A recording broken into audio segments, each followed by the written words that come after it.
racing area for Brundle and Nelson. It is Ray Barrow that leads this enormous field of 45 cars that we've got on the grid.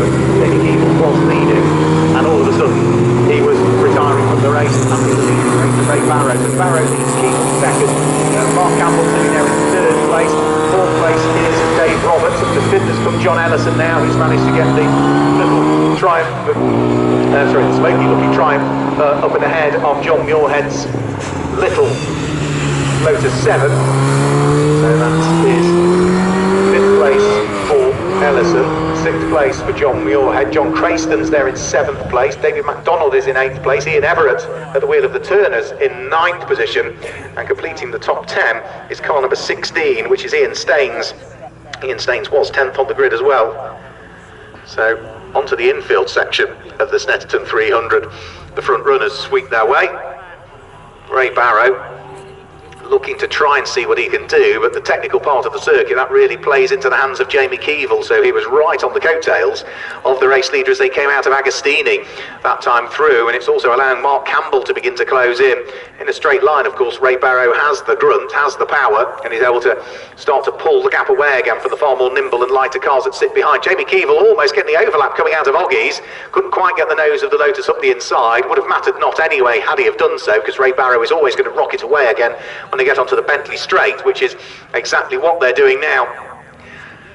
Big heavy American muscle car pulls away in a straight line, which means that all that Jamie Keevil and to a degree Mark Campbell can do is watch it disappear into the distance and know full well that by the time they get towards Brundle and Nelson, the big heavier car three of them are pretty much together again by the time they come out of Nelson. Now they're just going around with the hole now up towards Cora.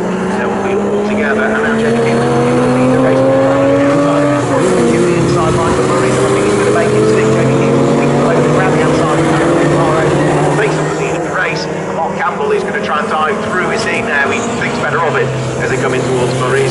So the Camaro just lifts in one place.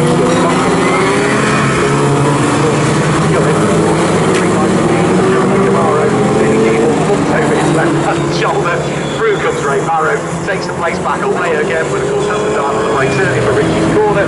Jamie Keevil will try and swing back on the exit of the corner and try and get the switch back if he can. Ray Barrow wise to that, Camaro over to the right-hand side of the circuit, therefore Jamie Keevil brakes later and he's now going to try around the outside of Wilson to see whether he can get a better run coming up towards Palmer, and he made it stick. Yes, so they've swapped back, again. Jamie Keevil back in the lead again all of a sudden, having just gained the lead around the outside of Cora, lost the lead on the run at the start, finish line, he's regained the lead again by the time he gets to the next corner.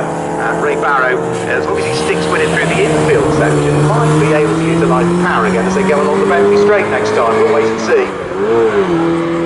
So, last time through, Jamie Keevil set the fastest lap of the race on the first qualifying lap, so the benchmark time at the moment, the fastest lap at 2 minutes 17.931. Jamie Keevil's fastest lap in qualifying was into the 14, so there's a bit more to come in the race just as yet, as they head the leading trio round through Oggies. Jamie Keevil just starting to gap Ray Barrow a little bit through the infield section, which isn't unsurprising. Now, is the Bentley straight long enough for Ray Barrow to utilise the extra power and grunt of the 5.7 litre Chevy and try and haul himself back into the lead of the race? Well, he got Mark Campbell right beside him, I think, going out of Williams. I could only see one car going down the straight. That's because I think Mark Campbell has got himself almost along the side.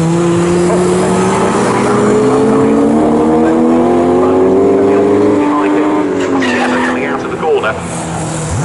So, Brundle and Nelson. We've still got Dave Roberts in the Datsun 240. said, doing great things there in fourth place. John Muirhead is still there in fifth position. Preston in sixth place. Leading trio heading in towards the braking area for Murray's. Of course, it's now the third time in this race. So, this time, too far away in the straight line. The gap will close up. Get there in time for Ritchie's. So Jamie Keeble leads Ray Barrow in second place. Mark Campbell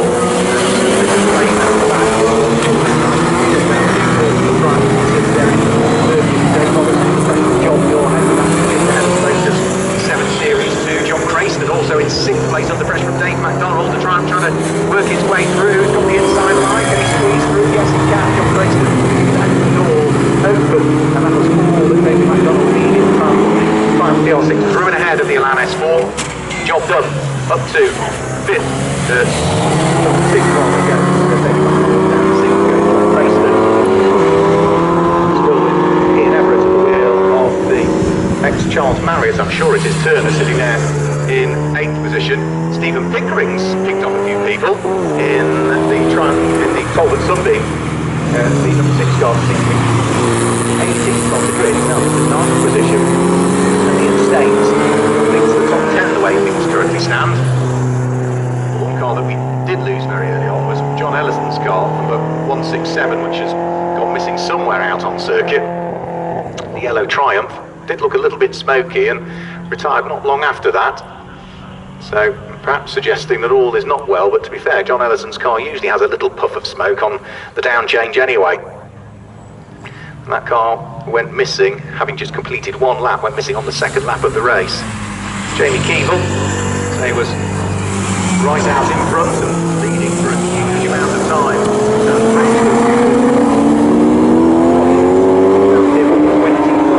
Of 25 laps, he completed 24 laps. So it was literally the final lap where the car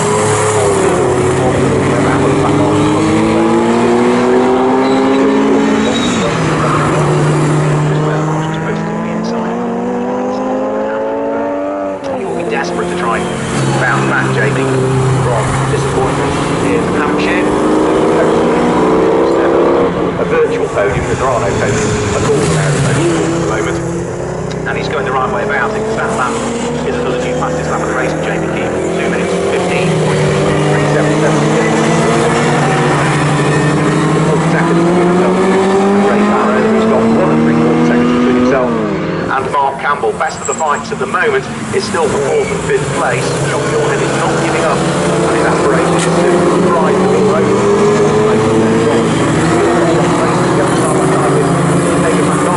As it were a lap or so ago, McDonald has the inside line again for Ritchie's and can work his way through. Stephen Pickering briefly again up into 9th position with this big time. Readdress that order before too much longer. And into the pit lane, because the pit window is open already, comes the first of what should be a scheduled pit stop. That is heading down pit lane, which must mean that it's car number 121, Christopher Edwards, who is the first to blink in terms of our pit stoppers. So he comes to a halt, should be for the scheduled stop. Now the leading car is shared. John Muirhead, that's Dad, and Tom Muirhead, who will take over.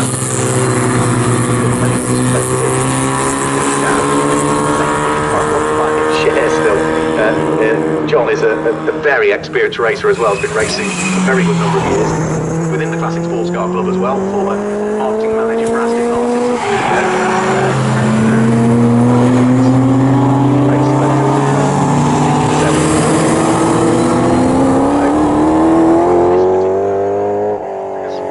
This is resprayed it, but it's always been polished aluminium and green in the past.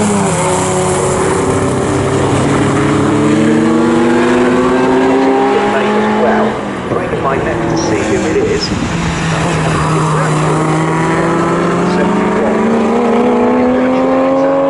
Always looks black, but I think it's dark green. Yes, bonnet's up now, thank you guys. They've lifted the bonnet up, and that is in with problems, and I think the first car into the pit stop, as well as the window opened, the pit window, Christopher Edwards, I think that is problems for his car as well, because the box is off as well, I'm afraid to say. So, not gone well. Jamie Keeble on that lap. He's not showing as though he has, but he's not come through, I'm afraid to say. Dropped down somewhere around the lap. Now, there is a car off right at, and I'm going to have to use the binoculars for this, there is a car off at the bottom hole, I'm afraid, and it looks as though it is 90 degrees to the circuit, right on the apex curve as you come off the corner, and it looks as though it might be changing. I'm not sure if you look at the binoculars, this is the right position,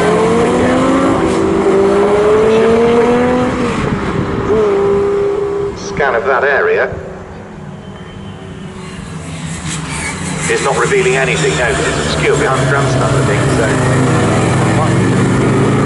I'm afraid to say. And that, if it stays where it is, I don't think it's in a particularly safe position, so I have a feeling, I know that the inevitable might happen. Wait and see. The flags are still being waved there. Yes, safety car boards are coming out, I'm not surprised. I think it's probably heat soaked more than anything, that you just can't get the engine fired up. And what a shame for Jamie Keeble, who in the very last lap of the race at Thruxton 3 weeks ago lost the lead of the race, and something having happened, and literally was 3/4 of the way around the very last lap. He has here, 5 laps in, lost the lead of the race with some sort of issue at the bottom of the left car, rotating it towards, it's on the exit of the bottom hole, towards the exit curb as it would be, so you apex on the centre, you go off to the left hand side to the apex curb, and it looks as though the nose of his car is not that far away from the curb on exit. Might be a little bit onto the grass, but it is absolutely in the firing line should anybody else have a problem. What is a very, very quick corner, the bomb hole. Yes, it hooks you in a bit because of the camber of the corner, but I'm not surprised. Safety car is out there, Matt. You'll have a busy pit lane. Yeah, I'm just wondering who's going to take the chance to dive in under the safety car. Ray Barrow stays out, so he's not going to come in this time, but any of the front runners into the pit lane. Mark Campbell is. Yeah, number 15 goes past, so he is in. We've also got Rob Roodhouse in the Mini. He is into the pit lane. We've got number 62, which has been sitting here for a little while. That's Charles Marriott, and also the number 88 machine where I am, that's Simon Page. So a few of those have come in. Also, just to update you on the car we had in a few minutes ago, Chris Edwards, he's now done. He's not reporting any good things happening with that car, so unfortunately that's not going to go back out. We've also got the John Muirhead and Tom Muirhead number 7 machine into the pit lane, so that's one of the front runners who decided to jump in under this safety car, and I think that's probably about it. There's a 3 more coming in now, so we've got a few more decided as these yellow flags come out to come in, but the race leaders essentially has stayed out, so that could cost them quite a bit later on. Well, the other thing that it does mean is that the regulation states that in the event of a safety car being deployed or released during the pit window will be extended until the end of the race, which now means that you don't have to dive into a busy pit lane if you don't want to, because the pit window now will remain open for the remaining 25 minutes of this race, if my understanding of the regulations is correct for this weekend. So, more cars in the pit lane. Number 6 was in as well, I just spotted, which is Stephen Pickering, putting his way really well. David McDonald obviously in the pit lane in the 78 Triumph TR. Kind of a 919, Julian Howell is in. Well, that's a car that's got a 30-second penalty because of his great performance at Thruxton. The car's diving for pit lane, largely trying to stay out of the way, I would have thought. Number 76, Gavin Crawford is in to hand over to Tim Woodcock, and then everybody else is diving for the pit lane, including Roy Chamberlain with the number 53 TR. I guess very busy in the middle, where there's cars trying to come in while others are trying to go out, so there's 3 abreast in the pit lane, which is not what you want to be seeing really, but I think they've all just about made their way into the correct position. There goes the number 100 machine, that's the Alpha, which pulls off towards the far end. That's Drew Nicholson. We've got the number 53 car, which is going to try and squeeze into a gap which doesn't really exist, but that'll do for now, I'm sure. Everyone else will have to make their way around it when they go back out. But yeah, as you said, very, very congested down here at the minute as the number 50 machine now makes its way into the pits. That's Ian Clark and a few more lower down, but there's been no real dramas, which is good. Everyone stayed as they should have been. A bit of a fire up in the background there. That's the number 78 machine getting out just before someone else comes past,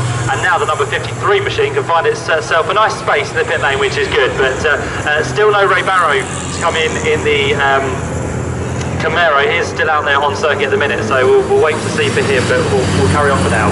Thanks, Mark. Yeah, the safety car is just coming up to the exit of the bomb hole at the moment, which is the point at which we can still see stricken on the outside of the circuit what can only be Jamie Keeble's car. I can't think it would be anything other, because the coloration of it looks, it's not the best shot, because it's almost a little dot on my screen because the camera won't zoom in to the degree that allows me to see it, but it looks reddish is all I will say. If not, it's a sort of a very dark red, but yeah, it looks like Jamie Keeble's car, and I'm not trying to put two and two together and get anything other than four, but it's been on the same lap. Disappeared towards the end of that lap, and he has also tumbled down through the order as well on that very same lap. So the red lights are on at the end of pit lane at the moment, so nobody should be exiting the pit lane, which holds up Donald Laird, it holds up Julian Howell, it holds up Johnny Kent, it's holding up car number 30 as well, which is now going to be in the hands of Andy Ebden, holds up the car of Roy Chamberlain. And the reason the red light is on the end of the pit lane is because the train is just passing, and you can't re-enter the circuit when the red lights are on at the end of the pit lane, and as the safety car passes, it's only at the end of the queue as the light turns from red to green. Quite a short queue behind the safety car at the moment, so it might go green very shortly. There we go, goes green now as Rob Roodhouse goes through. So all of those cars that were queued up in the pit lane just held briefly until it was clear circuit side to do so. His unit also was held up briefly for that, as was Ian Clark as well. And then kind of 159 heading out of the pit lane as well, trying to keep track of all the pit stops. James Doyle at the tail end of that field. There was just one car that I missed, which I think was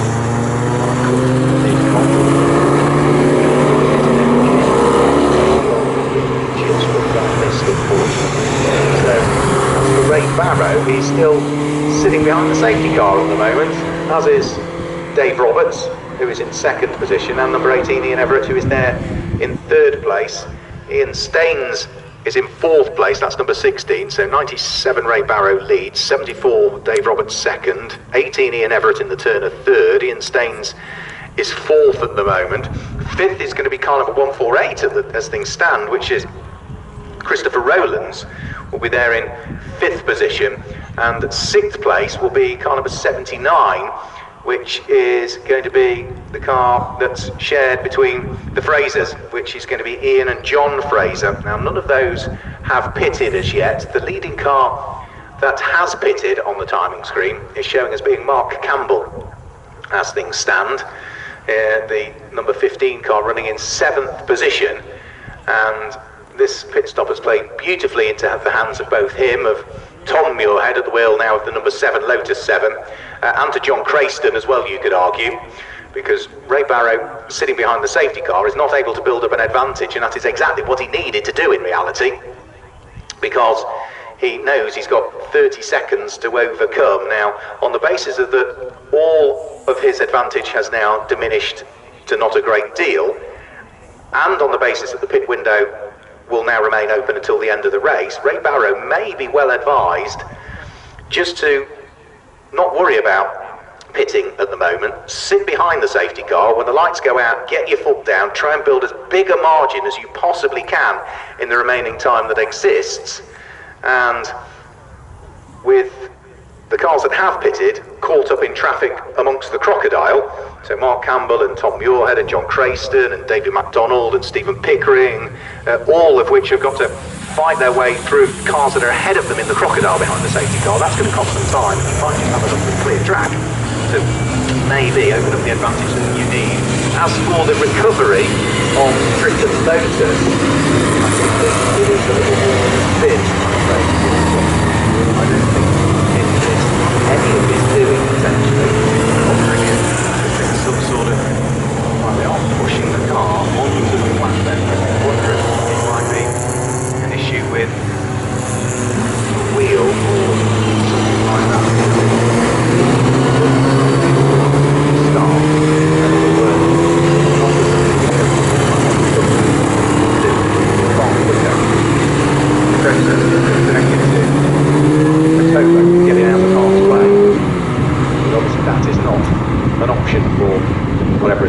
Jamie Keeble's car. And now the camera's zoomed in. I thought it was the front end of the car that was towards the circuit. It wasn't, it's the back end of the car that's towards the circuit, and it was only a matter of, I'm guessing, it's difficult to tell from the perspective and the angle, but only a few feet off the track. So there was no option but to deploy the safety car. Ray Barrow does come in, so he's not doing what I thought he would do, which was stay out there and try and build a gap. He's also got the other cars and things coming. So Dave Roberts brings the Datsun in, and also coming into the pit lane is the car of Ian Everett to hand over to the car's owner, Tim Cairns.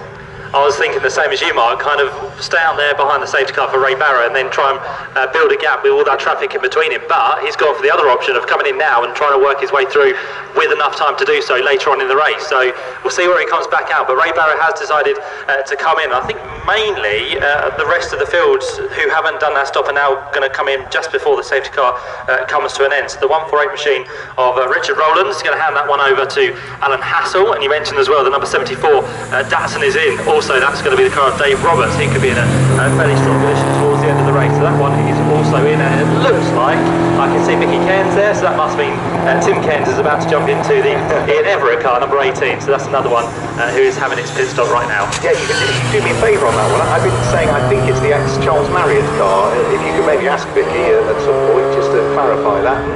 You can also maybe get a quick word with Ian Everett, because I think it's the first time he'll have driven anything in swinging 60s other than his BMW, of course, and local circuit for him as well, because he's based in Suffolk, just over the border.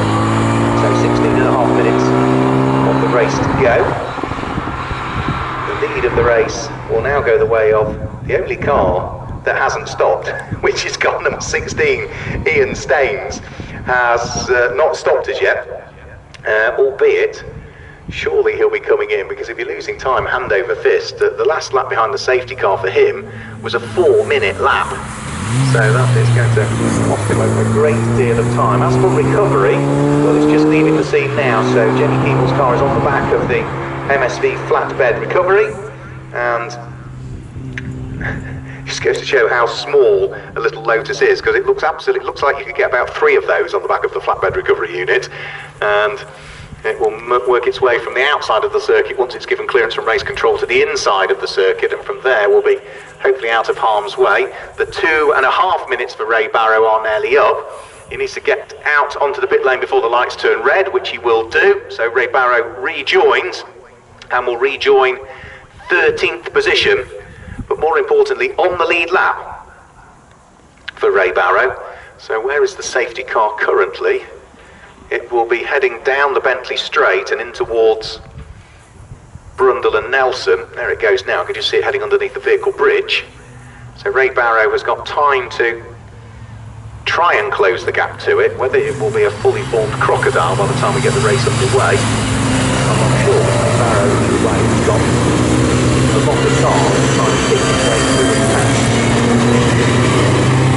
We take up the lead of the race. Safety car period, without question, has helped if he couldn't build the margin, but it also means now that because he has fitted and he needs to catch back at the front, 20 seconds behind the race leader, but Mark Campbell has been beautifully. Also not inclined to do the lights are still on the safety car, which suggests we've got one further lap behind it at this stage. So I think the lead car that is in the train behind the safety car is Simon Page's car. Now Simon is running in 15th position as things stand. Charles Marriott, I think, might be not far behind him, and John Leslie as well. Yeah, they're the first 3 cars behind the safety car. But I say I'm not entirely convinced we'll get a reshuffling of the order. So where is our... Go on. Yeah, sorry, just speaking there to Ian Everett. He's having a whale of a time, he absolutely loves it. But also I just caught up with what's happened to Jamie Keeble. I don't know if you heard, but the left rear wheel had come off. So that's why it wasn't moving as well as it should have been. I did wonder if something like that might have happened. Yeah, so that's why it's taken a little bit longer. I did speak to Ian, and he's of course out with Tim Cairns plans for this race.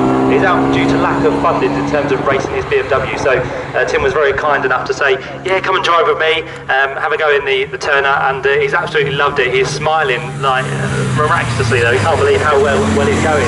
And he told me a little fact actually, they've won the class for the last 10 years, Tim between them.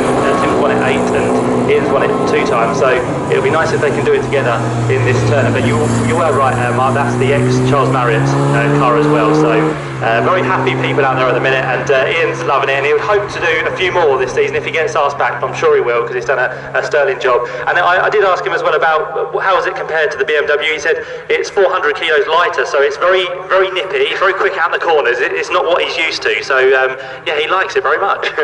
Ian's one of those guys that always has a smile on his face. He's never grumpy, never grumpy. And he loves to chat as well, which is very nice for us. So thanks, Matt, thanks for clarifying that as well. Safety car will be in at the end of this lap, so Ray Barrow now is in the difficult position that he's bottled up behind a couple of Lotus Cortinas, or Cortina GTs in the case of one of them, Mark 1s, who are not travelling as quickly as he would like. They are travelling as quickly as they wish to do, but it does mean that there is a possibility that he might not catch the back of the train before the safety car pulls into the pit lane.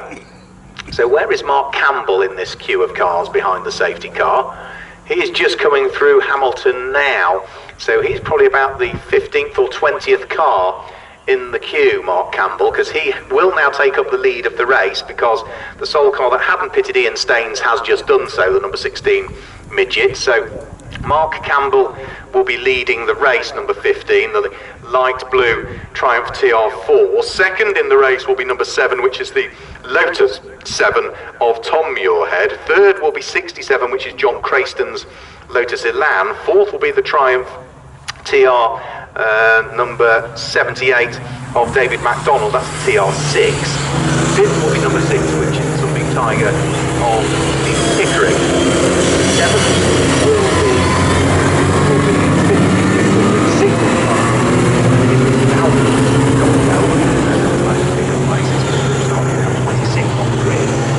7th will be Tony Hunting, number 2, that's the driver who's come well with his grid position.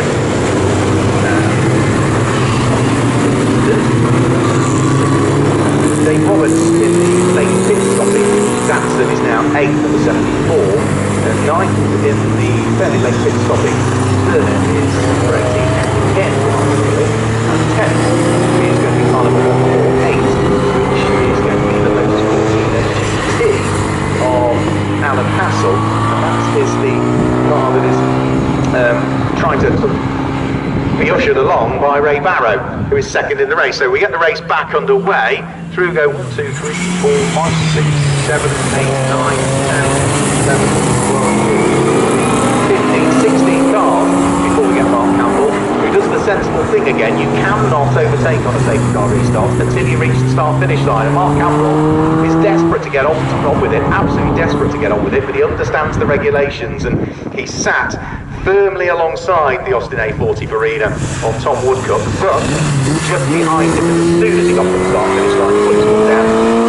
Easy way through past the start to try and make a little bit of progress. So number 15, Mark Campbell, leading the race. Where is Ray Barrow? Well, I think he is still yet to come out for the start-finish line. He's still bottled up behind these Cortina Mark 1s, and only now can Ray Barrow put his foot down and get through. So Ray Barrow 39 seconds adrift of Mark Campbell, the race leader, and with a raft of traffic to try and work his way through. Mark Campbell's not got an easy task in the remaining 9.5 minutes, because he's still got the best part of 15 cars or so to try and pick off. He's picked a few of them off, and he's heading up towards Hamilton now, but he's still got another maybe 10 or 12 cars to work his way through and past before he gets to what would have otherwise have been the front of the queue behind the safety car, and only then will he have clear track. Now, one thing he will be aware of is that Ray Barrow will be trying to close up. He will also be well aware that Ray Barrow is more than likely going to be behind him from where they stopped. He won't have a pit car radio, Mark Campbell. He usually arrives on his own as well. Occasionally might have the wife along, but more often than not he's pretty much on his own, Mark. So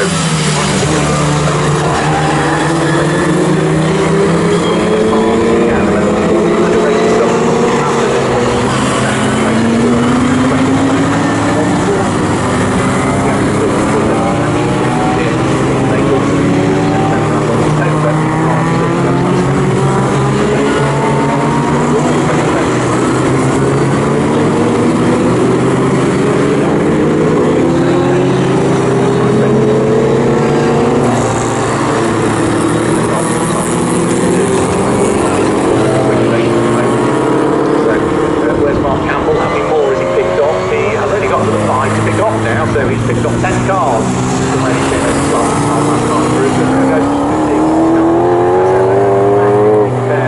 Triumph for TR5. I think we're going to Paul earlier for TR5 of Mark Campbell. Second is going to be over the start finish line.